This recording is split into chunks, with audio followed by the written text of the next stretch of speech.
Hello,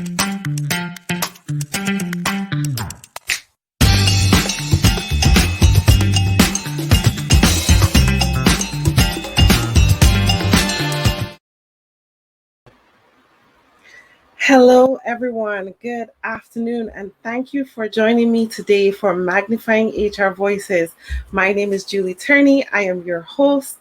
I am an HR for HR coach, podcaster, speaker, author, and I'm so happy to be here again. So, this week we are having a one-on-one conversation. It's just going to be you and I. Our guest for this week was unable to make it, and I still have to honor this commitment. So today we're doing something a little different.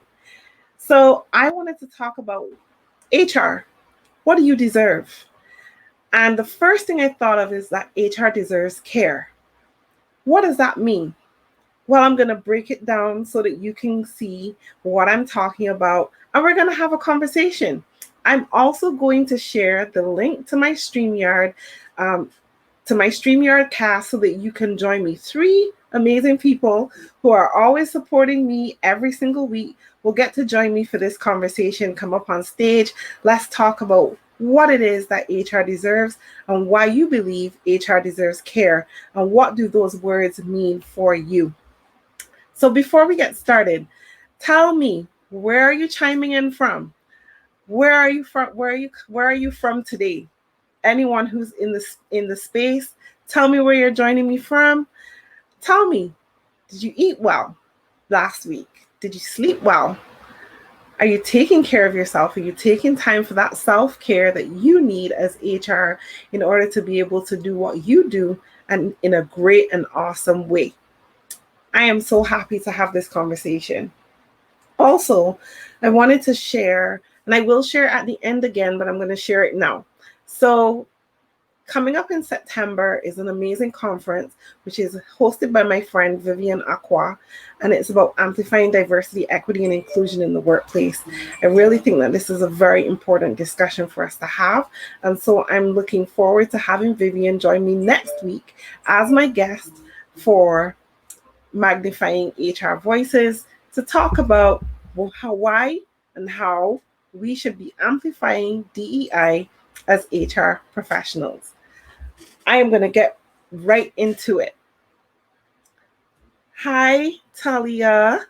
Hi, Edlina. Nice to have you. California is in the house. Trinidad is in the house. Today, I did something a little different because I can't see who is who on the screen, and I can't reply in real time either. So today, what I've done is I put the cast on my other screen over here, which you can't see, so that I can see who's talking and I can chime in. So thank you so much for being here. I'm really happy to have you. I'm going to get right in to our discussion. Port Harcourt, Nigeria. Oh, wow. Thank you. Can you tell me what EAS stands for? Nice to have you today. Thank you so much. Hi, Sandra. Nice to see you. Barbados is in the house. I am so happy to have you guys here. So I wanted to talk some real talk. Let's talk as HR professionals, some real talk about what HR deserves. I personally believe that HR deserves care. We deserve a lot of things, but HR deserves care. And I decided to break down these particular words, and this is why. So get your pen, get your paper. Hi, everyone. Thank you so much for joining. Get your pen, get your paper, and I'm going to tell you what CARE stands for. I'm not one for acronyms, but I have an amazing friend by the name of Kalila Olokanola. She's from the US, and Kalila always uses acronyms to break down things, and I'm just learning a little bit from her, and I'm going to break this down a bit for you today. So when we talk about what it is that HR deserves, thank you. Oh my goodness, Diola, so nice to see you. When we think about what HR deserves, I want you to put in the comments, what do you think HR deserves? I'm saying HR deserves care, and I'm going to break that down and tell you what that means for me. But I want you to tell me in the comments, what do you believe you deserve as an HR professional? And if you're joining us and you're not an HR professional, just tell us what you believe HR deserves. As I said, once I've gone through this, I'm going to share the link to my StreamYard. The first 3 people to join me backstage, I'll bring up on the stage. You can introduce yourself, and then we'll have this conversation about why HR deserves care.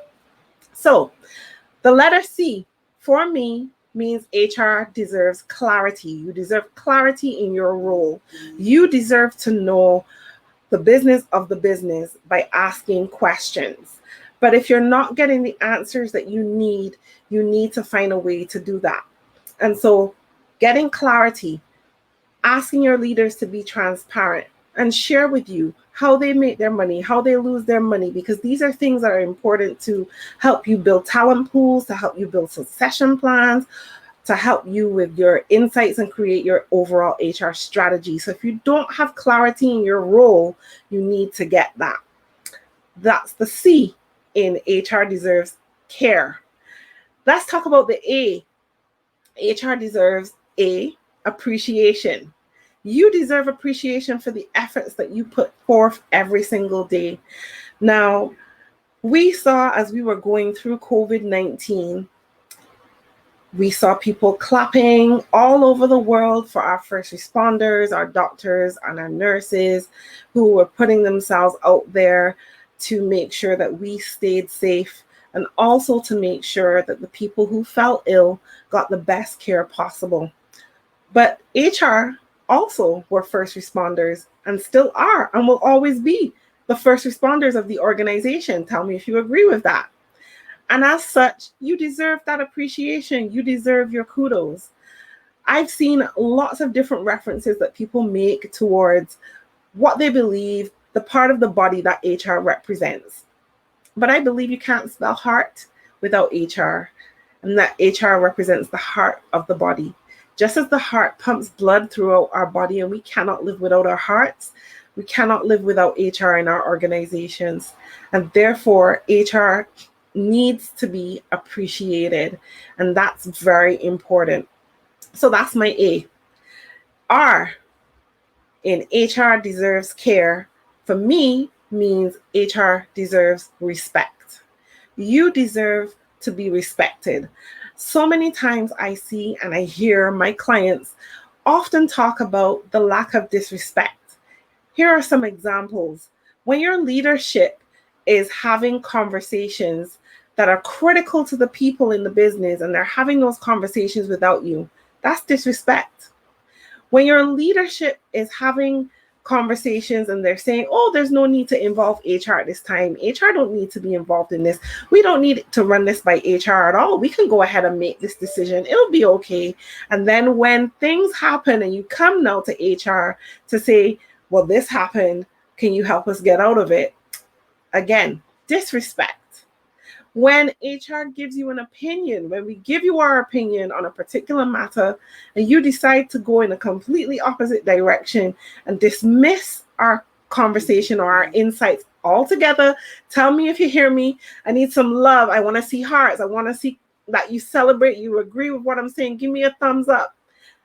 When you do not accept our advice and things go south and you come back again and we help you out, again, disrespect, because you never took the time to value the insight that we were sharing with you when we put ourselves forward to talk about new ways of working, creative ways of working, agile ways of working, and you dismiss them completely. Complete disrespect. HR, you deserve respect. You deserve to work for people who respect you, who believe in you, who feel that the value that you bring to the table is actual value. And even if you can't implement everything that we're recommending to you as HR, at least have the decency to say, well, let's not just stick a pin in it, but if you have other ideas that you want to bring to the table, respectfully bring those ideas to the table. We're just starting to build a framework. There's nothing wrong with evolving that framework. But we deserve respect. You deserve to work in organizations that respect you. HR, my HR family, my HR community, you deserve that. And if you're not getting that, then there are some decisions that you need to make. Lastly, the E in my HR deserves care is HR deserves to be educated. And I'm not just talking about your degrees or certifications. Those are important, but you deserve to have your personal and professional development be a priority.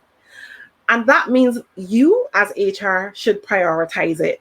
But in addition to you prioritizing it, you should also be able to have leaders who respect that you are a priority when it comes to your learning and development as HR professionals. You need to voice it, you need to budget for it, and then you need to make sure that you make the correct cases to your organizations in order for them to be able to support you. But you deserve care, you deserve that support, you deserve to be in a space and work in an organization that cares about you. Why did I decide to talk about this today of all days?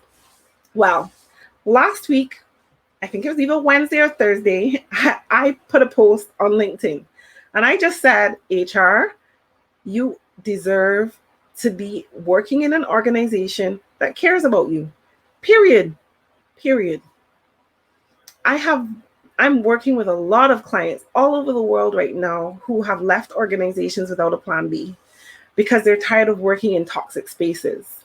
I have lots of friends in the HR space all over the world again that have decided to leave their organizations without a plan B because they're tired of the toxicity. They're tired of the disrespect. They're tired of their voices being silenced. They're tired of not being heard. They're tired of just being tired. Giving your all to an organization that does not care about you when you know that you deserve more. And so I want us to have this conversation. Magnifying HR voices is not just about my voice, it's about your voice. So here's what I'm going to do right now. I'm going to put the link to my stream in the comments so you'll be able to see it. The first 3 people to join me while I go through the comments now, I'll bring up on stage. You can introduce yourself and we'll continue this discussion for the next, wow, that time's gone really fast. But for the next 48 minutes, we'll have that conversation. So here goes. All you have to do is take this link, click on it, and you should be able to get into my stream. There we go. The first 3 people that I see backstage, I will open up the doors and let you in. In the meantime, and between time, you guys, you're such an awesome audience. I love you guys very much for showing up every Wednesday afternoon to have this conversation with me. And I'm just going to take a look at the comments while we wait to see if there are any brave souls in the audience who are willing to join me backstage. So here we go. I see Diola. Yes, Diola, I got to agree with you. The business needs to know an HR person is an employee. Absolutely.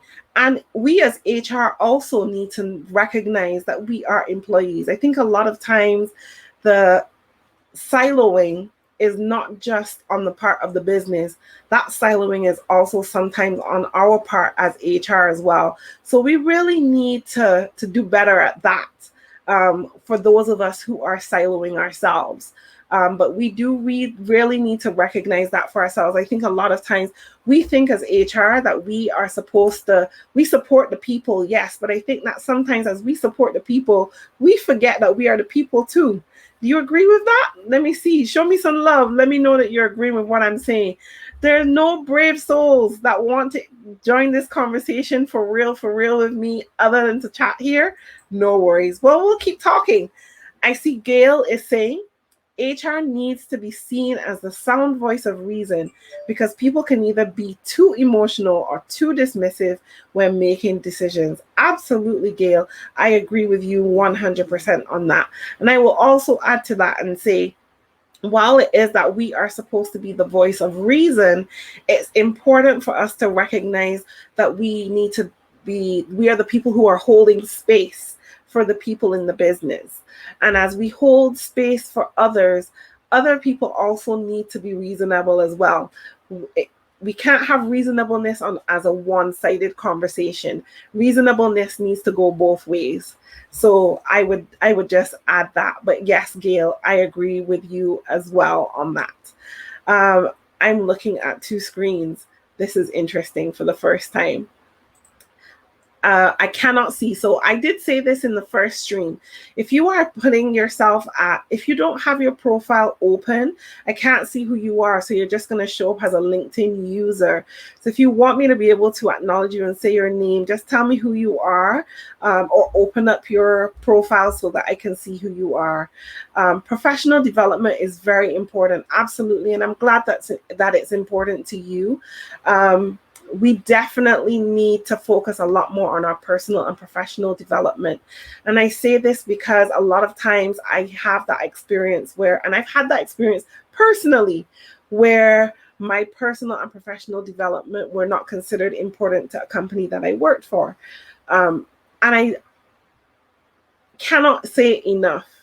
If HR is not continuing to develop and grow in their role, then it's going to remain stagnant. You're not going to get your 100% out of that HR professional if you're not giving them opportunities to do that.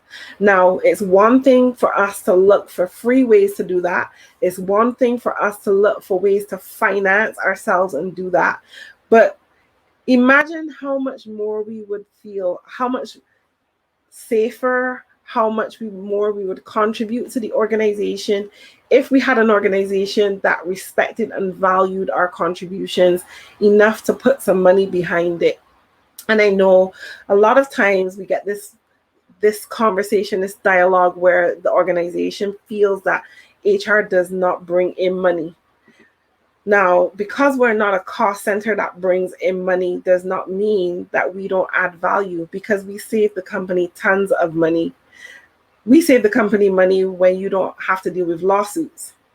We save the company money when you have someone who is in your high talent pool who may be considering or thinking about leaving the organization, but they've had a conversation with us behind the scenes that you know nothing about. And we've prevented that person, even if it's temporarily, but we've still put a plug in that thought, and allowed that person the opportunity to discover ways in which they can continue to grow with the organization. We save you from losing your top talent. There's a cost associated with that. If you think about the salary that you're paying that person, that 1 hour or 30-minute conversation that we have had with them has saved you from losing their skills and competencies. It has saved you from having to wait now to fill that seat again and go through the entire recruitment process. So we've saved you money there. So think about it. We save the company a lot of money. And a lot of times we don't know how to articulate that value. But I will tell you that it is important that we articulate that value. So I'm seeing again, we deserve to not only experience withdrawals. Can you clarify that a little bit more for me? Like I want to, like when I think about when you say experience withdrawals, what does that mean? I'd love to just clarify that a little bit more. Gail, so good to have you here again today. Gail is saying that she worked in a company where her boss refused to financially support her education, even though he knew the knowledge would have benefited the organization. Yeah, and this is what, until you invested for yourself. Yeah, and this is what I'm saying. Like, tell me, show me by an emoji, give me something in there that shows me if you've had that same experience. Give me a thumbs up and let me know if you've had a similar experience in your organization as an HR professional, because I think that a lot of times this is the experience more so than the norm of the organization supporting you. I mean, I've worked in Fortune 500s where learning is the norm for HR. We have a whole university that we have access to. But then finance is always put behind, and there are certain things that are put in the budget. And then I've worked in other companies where nothing like that has ever happened. And when you bring up certain things like attending conferences not only for the networking opportunities, but to hear like what's happening and what's at the cutting edge of HR, it's not taken seriously. Like, Why would your organization not believe that there's cutting edge things happening in HR? There are cutting edge things happening in HR, and we have a right to know that and be a part of that. When you think of conferences like I know Bamboo HR does one for free, but when you think about SourceCon, when you think about SHRM conferences, CIPD conferences, and just the amount of information and knowledge that you're going to get in those spaces, besides the networking opportunities. And a lot of times we are facing a lot of challenges in HR.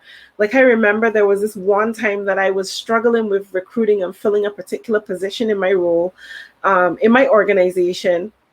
And I thought that it was just me. I thought that I was the problem because it just took so long to fill this role. And I went to a conference that I paid for because my organization did not see the benefit of paying for it.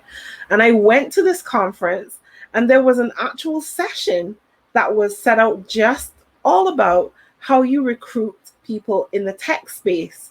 And they were talking about some of the positions that were of a challenge for most people in the recruitment space to hire. And the position that I was recruiting for was number one. So whereas I thought all along that I was the only crazy person having this problem, I come to find out it is almost a global issue when it comes to trying to recruit and fill that one particular position.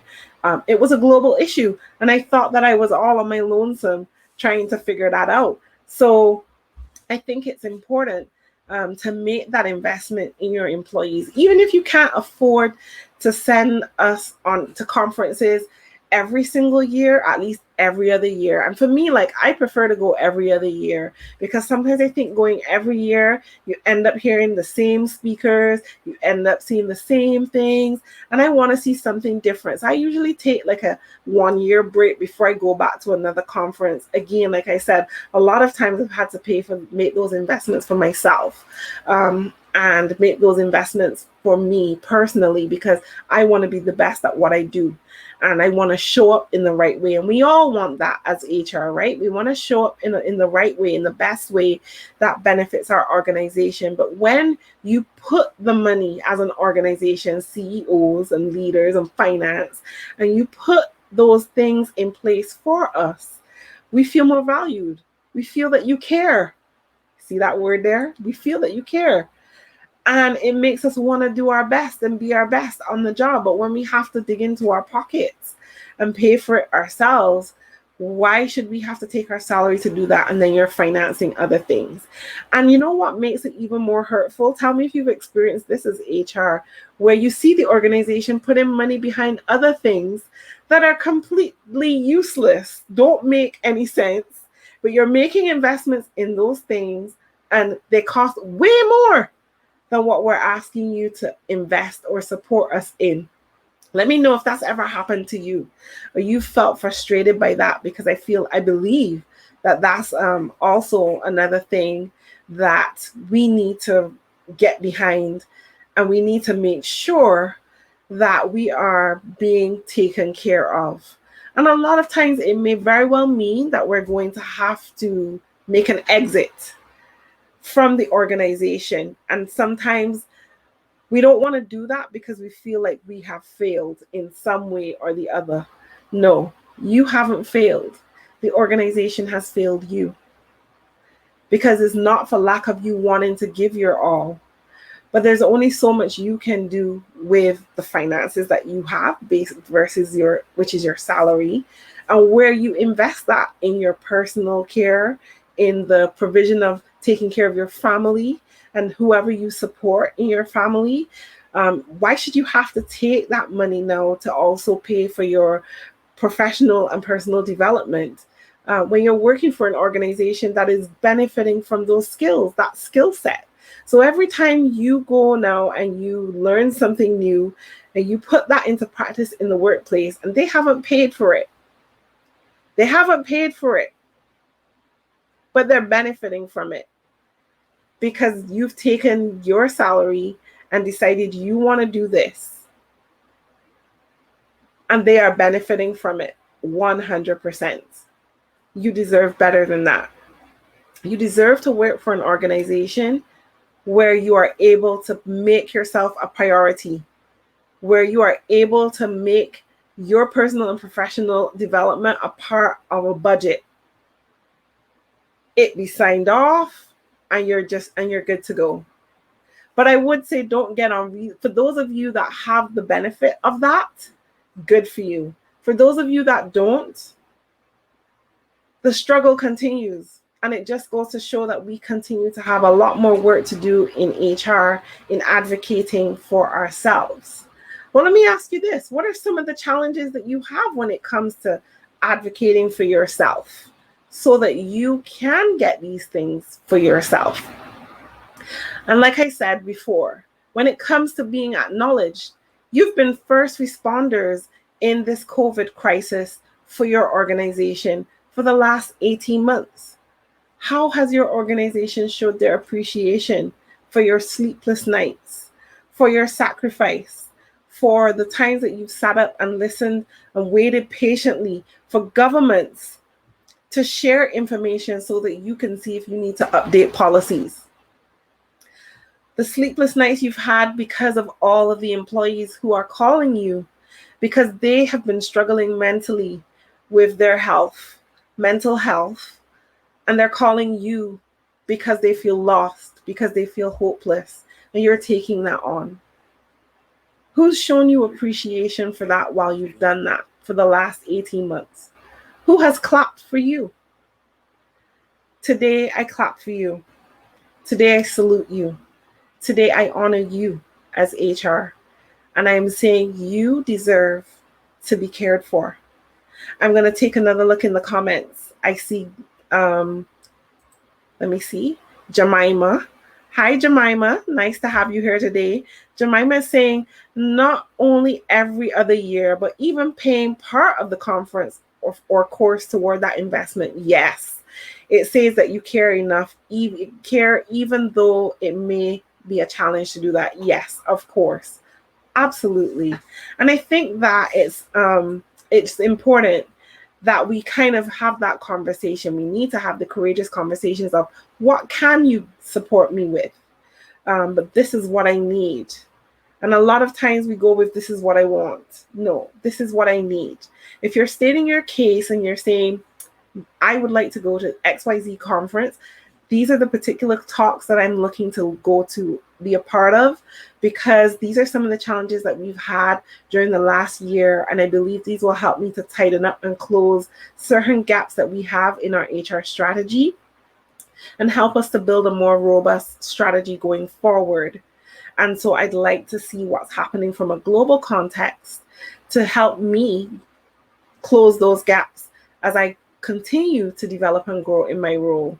That's a completely different conversation versus I just want to go to California or San Francisco or wherever you want to go to this conference. Could you sign off on this for me? No, you need to be very clear about what you are going to partake in, why you're going to partake in it, and how the organization is going to benefit so that they can see the why in the investment. And as Jemima rightfully said, even if you're not going to invest or pay all of the money, at least think about paying a portion of it if you went 50-50. I also believe that it's important when it comes to your personal and professional development, HR, as you start to look at organizations to work with, that you start to look at negotiating your personal and professional development as a part of your contract. Whether that's an agreement that you come to about being able to pay for a coach to help you develop and enhance your skills. I will always be an advocate for that, not just because I'm an HR for HR coach, but I believe it's a great benefit. I've benefited greatly from having a coach throughout my career, and I believe it's important, but I also think that it's an investment that the company should make. As a matter of fact, I was reading some studies the other day, and one of them said that 63% of companies that have paid for their HR professionals to receive coaching have greatly benefited and seen returns in their returns on their investment as much as 32%, because your HR is now fully engaged and they're able to make great decisions, come up with great strategies and plans because they have someone coaching them in the background and supporting them. My phone is ringing. Please forgive me. Now, I also see that Gail is saying, and I'm going to add this, strange investments. Yeah. Excite leaders, make no sense, leave others wondering. Yeah, yep. I mean, like, I'm there with you all the time. It just makes no sense whatsoever. Well, none whatsoever. I don't know why people do it, but here we are. And you'd rather not make an investment in the person who is taking care of your people, like making the investment in the person who is responsible for your entire workforce. You don't want to make an investment in that, but you make investments in other things, and they pass our desk, because a lot of times if it's training and development, it may pass our desk for a sign off, and we look at it and we shake our heads, but like, how does that make you feel? You know? Gail also says, I will pay for my own education if I feel I will get a raise and a stellar performance review because I've been the bigger person and successfully used the knowledge I paid for your company. You know what, Gail? I can't fault you for that. I'm not seeing any ROI on my personal investment. It's probably time to head on out. Absolutely. And I think a lot of times we have a problem with doing this because we think that it means that we are a failure. No, like I said before, you haven't failed. The company has failed you when they do not recognize the importance of investing in the person who is taking care of their people. That is a problem. That is a very big problem. And I think leaders need to recognize this more, and leaders need to do better, really need to do better. We still have a fight, a ways to go, because the people who are enjoying those benefits are very few and far between. The majority globally are not. And so we really need to see a definite improvement in this. I want to see Diola. Hi, Diola. Diola said, as mentioned earlier, every services and benefits we as HR put for other employees, we need the same. Yes, IT is the duty of the HR. IT is the duty of the HR. Oh, sorry, IT. It is the duty of the HR director to position HR as a strategic partner to the business. Yes, I agree. And this is a conversation that I've had a couple times already when it comes to your mental health as HR. And I know the last couple sessions we've talked about this, but when it comes to your mental health as an HR professional, the same employee assistance programs that you have put in place for the employees apply to you. Use them. But you also need some more. You need some more. And again, I go back to previous lives where we've talked about either hiring a coach for yourself.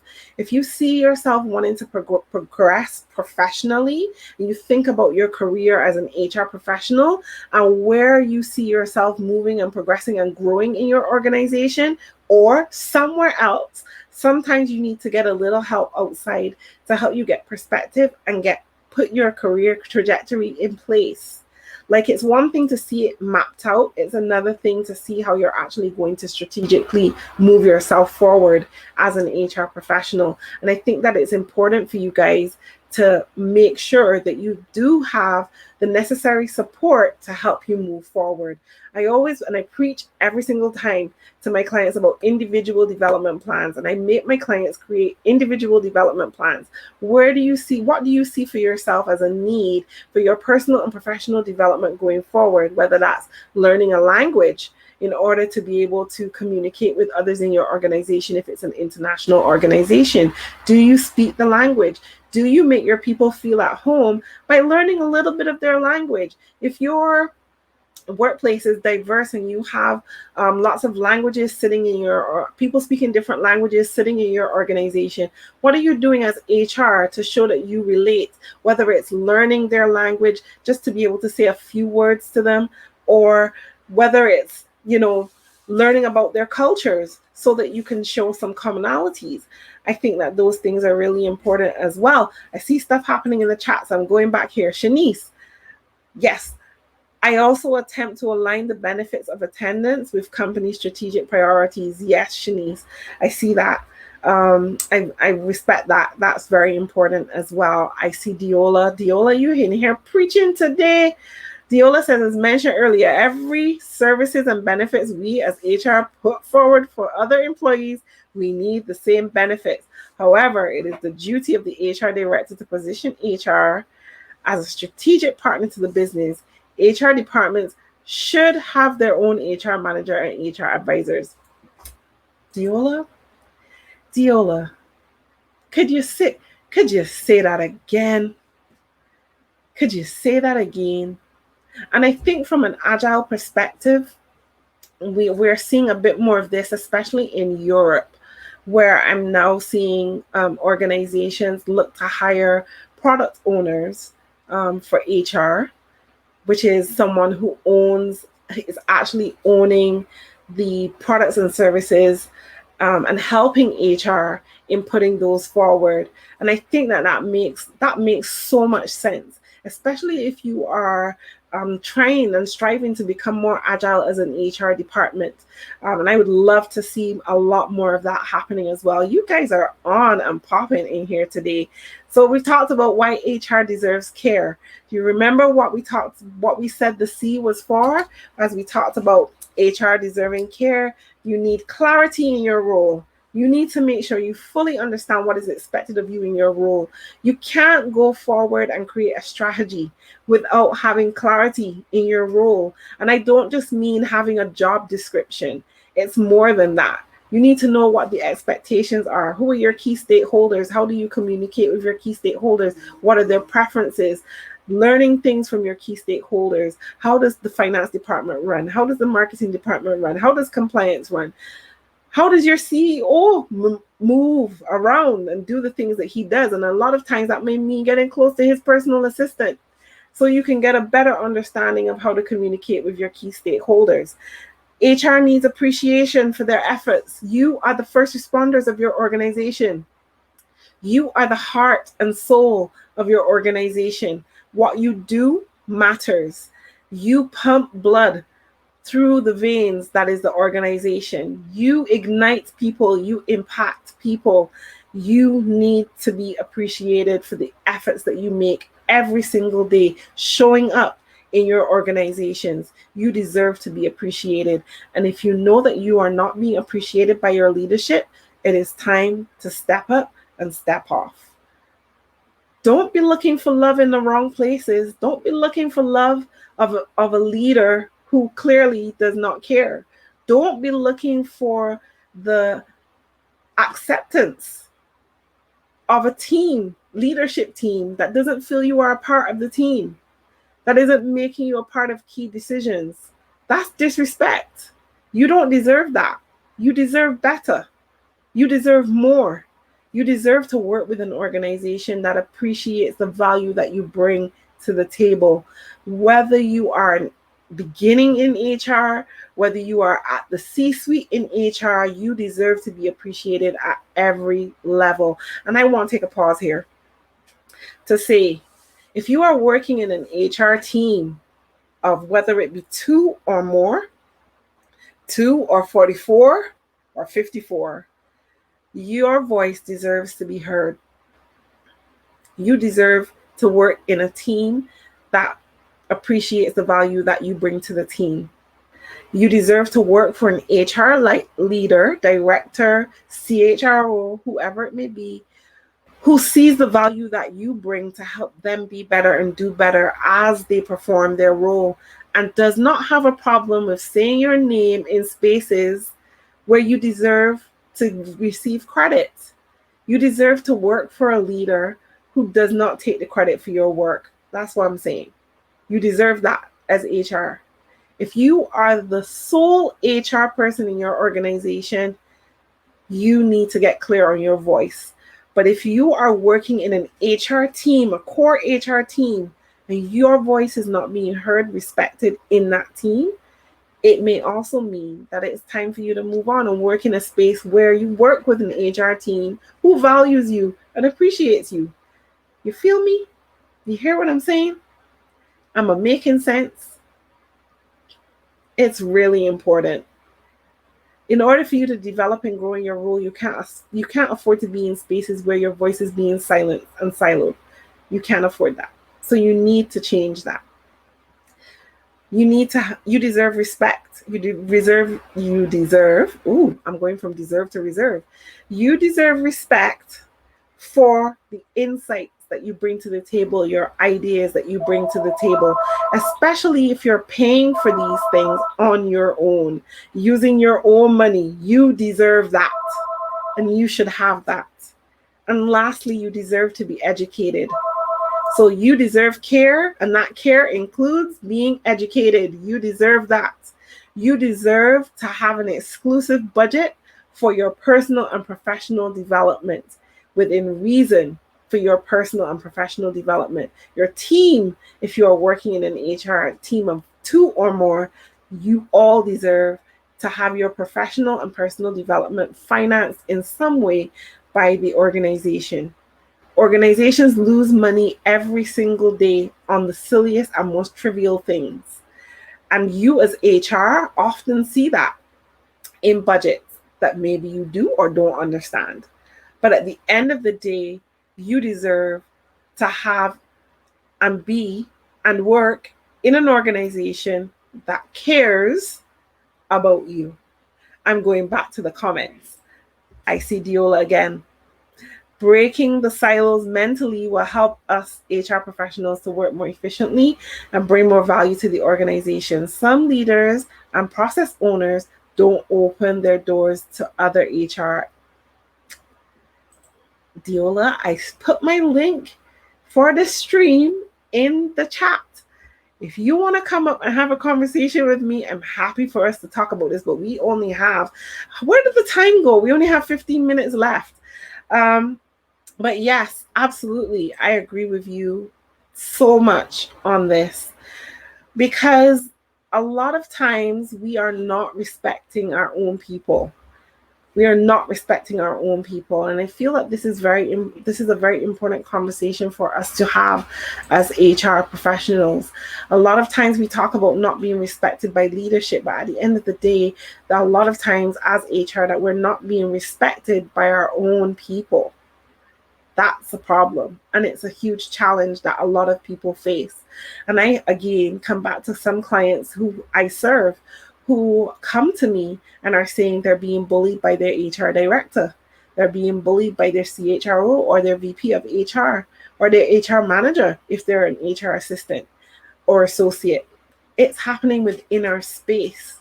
So we have a lot of work to do. Something needs to be done about that.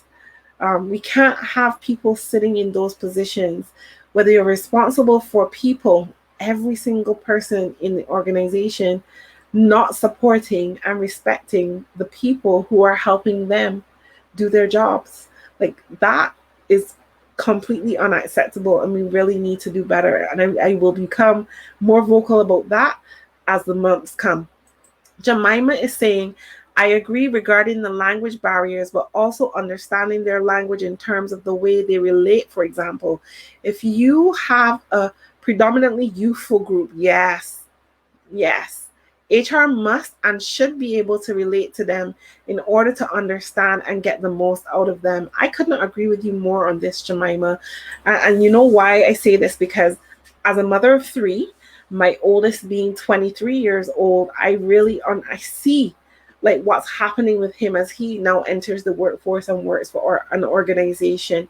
And it really is important to be able to relate as HR to our young people as they start to enter the workforce. And this generation that is entering the workforce now, they are a feisty generation, and they're not tolerating anything, and they're questioning, and they're looking for guidance, and they are looking for answers. And if we as HR don't have them, the conversations that happen in the background of that can be very detrimental to us as HR professionals in our careers. Some of the things, like I said, my oldest is 23 in the workforce, and a lot of times he has complaints about the HR in the organization where he is working right now. And I give advice. I give him advice. But at the end of the day, sometimes he'll walk into the company. He goes, look, my mom is in HR, and so just remember, if I don't feel like what you're saying to me makes sense, I'm gonna ask my mom for for guidance. This generation, we really need to protect. Really need to be able to relate to them and their needs. And then I have two other teenagers coming up that will enter the workforce eventually. I have a 16-year-old and an 18-year-old, and they also, you as parents raising children, you are raising future employees. You understand what that means? You're raising future employees. What you put into their minds now is going to be crucial and important to how they interact in the workplace. If you look at the studies that are out there now, they are willing to give their all, but they want balance. They want balance. They want to be able to enjoy their lives as young people. They want to be able to walk and do different things. This generation is not the same as my generation or my mom's generation or a generation in between, or millennials. They're not the same. So we need to recognize and respect the generations that are in the workforce. And we need to be able to relate to every generation that we are working with in the workplace. So thank you so much for that, Jemima.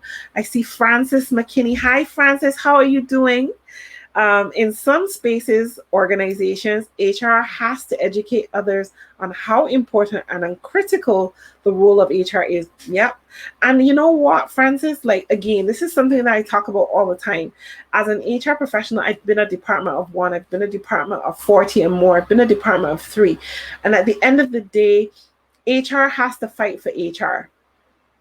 But we have to be able to recognize and come up with the right cases, business cases, when it comes to what we bring to the table on why it is that what we do is so important and crucial to the business.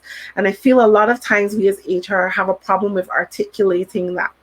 We need to get better at articulating our ask. We need to get better at articulating the data that we have full access to at our hands. A lot of us struggle with that, but I can help you with that. So just send me a message if you want to learn how I can help you and support you with that. Gail says, I personally feel the disrespect is the biggest demotivator. Absolutely, especially when you are putting in a lot of effort for a company that is pushing back and showing they don't care about us as individuals or the employees we represent. Absolutely. And there's always that catch-22 about whether or not we are for the people or we are for the business. And I think employees see us as for the business and the business sees us as for the employees, and you kind of get stuck in the middle. But that lack of disrespect from leaders, and not just leaders, we also get disrespected from employees. Thank you. We also get disrespected by employees all the time. The things that employees say about HR, whether right or wrong, in whatever instance or situation that you may be in, that disrespect is a very big demotivator.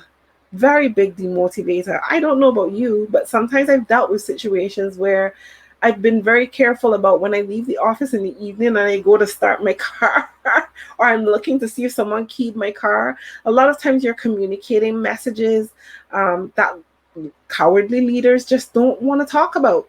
And so they make you as HR do it. And you're just the message bearer. You're not the person. You may not even agree with it. And that in itself is another level of disrespect that we will talk about another time. Lastly, Gail says, yes, that the younger generation is not about, no, they ain't playing. This generation is not playing. They are watching how you lead, how you interact with others, whether you treat people fairly and with respect. Yes, Gail, they will just leave without a backup plan if you cross that line. Spunky and feisty, absolutely. This generation that is coming up here, they are not playing. They are not playing. They know their priorities. Peace of mind. They just want to come to work and do a job. They don't want to be in the politics of it all. They don't want to be in the mess. They're not interested in that. They just want what's fair and what's right. So if you're paying them a salary, they want to feel like they belong. They want to understand how the organization works and the job that you have given them to do, how it impacts the organization overall. And that's what HR deserves to have too. You deserve to have that clarity, just like this generation is asking for it. No matter what level you are at as an HR professional in an organization, you deserve to have that too. So I want you to recognize that and own that for yourself. As we close up, wow, this time really has gone fast. As we close up, as I said, today we were talking about why HR deserves care. And that care I've broken down into four, I should say, four sentences of why HR deserves care. And that's that you deserve clarity, you deserve to be appreciated, you deserve to be respected, and you deserve to be educated. It is important in order for HR to survive and thrive and grow in any organization. You need to recognize that there are things that you deserve. You need to recognize and understand what your non-negotiables are. What are your core values at your core? What will you accept from leaders and employees? And what won't you accept from leaders and employees? And then you need to communicate that and you need to set the boundaries accordingly. A lot of times we are not setting boundaries, and then that leads also to a lot of the disrespect that we experience. If you are answering calls at silly o'clock, when probably the person who sent you that email, sent you that message, probably just wanted to get it out of their head and not necessarily wanted you to respond to it right away, but you get that anxiety that Sonia talked about last week, and you feel like you need to respond to it right in that moment. You've allowed someone to cross a boundary, to disrespect a boundary that you had created. You've allowed someone to erode a piece of you. And you don't want that. You need to set boundaries. And you say, okay, between the hours of X, Y, and Z, you will find me most responsive. Anything after these hours, if you send me a 911 or a 211 for us in the Caribbean, depending on what your emergency services numbers is. If you send me a 911, a 999, a 211, whatever it is, I will respond at that point. If you don't send me that, I will respond the next day during normal working hours. You need to be able to put those things out there as well. That's just as important. Set your boundaries so that you can get the respect and the care that you deserve as HR professionals. And I'm going to close on that. I'm going to say thank you so much once again for being such an amazing audience, for being a part of this conversation, and for joining me on another Magnifying HR Voices. When I started this show, I never even thought about having conversations on my own with my audience, but you proved to me today that it is possible. And I guess some of you or all of you were just too nervous to join me, and that's okay. But I'll keep extending that invitation anytime I have sessions like this again. As I said, joining me next week will be my friend, the amazing Vivian Aqua. And Vivian has created her own movement to amplify diversity, equity, and inclusion in the workplace. If you have not heard Vivian's story, you can catch it on my podcast, HR Sound Off, and it's under Amplifying DEI, where she shares her story of why she started this movement. It will bring you to a bit of tears. So there's a trigger warning in there for those of you who are passionate about diversity, equity, and inclusion in the workplace. So Vivian and I are going to have this conversation again next week. And we're going to talk about her conference, which is coming up in September, and what you can expect to get out of that conference, and some of the amazing speakers that she has lined up. Last year, she had 72. I don't know how many she has this year, but I am honored to be a speaker for this event this year. Unfortunately, I couldn't make it last year, so I'm so glad that she's doing it again. And I'm looking forward to being a speaker at this event. If you want to join the conversation and you would love to have your voice magnified, your HR voice magnified, and you come up on the stage and have this conversation with me, you can send me an email at contact us at hr@heart.co, or you can send me a message on LinkedIn. Those of you who know me, you know I live on LinkedIn, and I'm more responsive to LinkedIn messages than I am to emails. So you can feel free to send me a message on LinkedIn and I will respond. Let me know what you want to talk about. We can have a virtual coffee. I love to do those. I'm very intentional about building my HR community because you matter to me. So drop me a line if you want to join the conversation. Did you know that I wrote a book? I did. I am the author of the book, Confessions of an HR Pro, Stories of Defeat and Triumph, which is now available on Amazon, and you can get it in paperback or in Kindle version. So go ahead, check it out. Let me know what you think. And that concludes our show for today. I want to thank you so much for being a part of this conversation. It's such an honor to be here, and I look forward to joining you again next week as we magnify another HR voice. Bye.